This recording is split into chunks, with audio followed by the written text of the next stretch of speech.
श्रोता समाज, जब भी मन कहूँ जाता त अपन चेहरा ला देखे खातिर बन दर्पण के सहारा लेते हैं। एक स्थिति काबर की दर्पण झूठ नहीं बोले। अकोनल हमन कहूँ की देवी भैया कई देवो मान लो कैसे दिखा था तो झूठ बोल सकते हैं, है ना। बहुत बढ़िया दिखा था भाई। काबर काबर कवि मन कहे है तारीफ के बिना किसी को खुश नहीं किया जा सकता और झूठ बोले बिना किसी की तारीफ नहीं की जा सकती। तब हमारे हमेशा भैया के कलम चलते हैं। आदमी के चेहरा ला आदमी से नहीं पूछना है कहाँ जाना है, आईना के पास जाना है। आदमी के चेहरा ला आदमी सुझन तो बोला ऐना बताही, घर के बोझहाला पटिया सुझन तो बोला धारण बताही। समुद्र के गहिराला ओ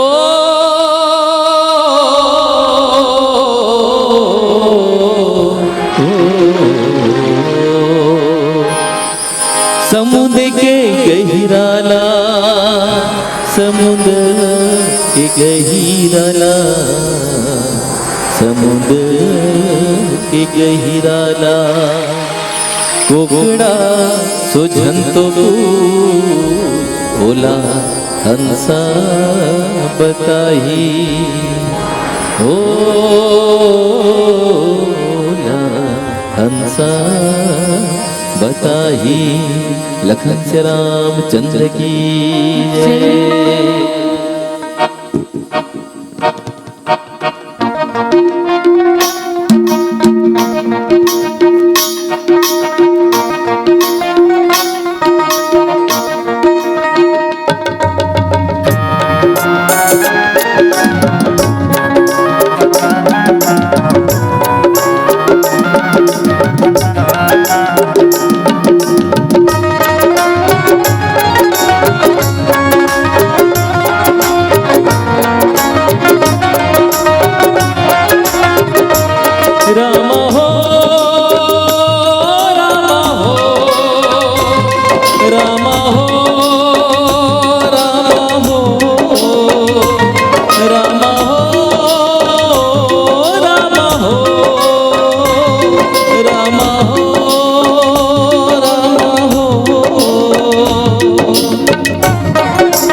करते गुमान, एक नहीं है रे भरोसा। मैं सुन ले रे नादान, एक नहीं है रे भरोसा। मैं सुन ले रे नादान, एक नहीं है रे भरोसा।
अगर आपको हमारा ये वीडियो पसंद आया हो तो लाइक, कमेंट और सब्सक्राइब ज़रूर कीजिए।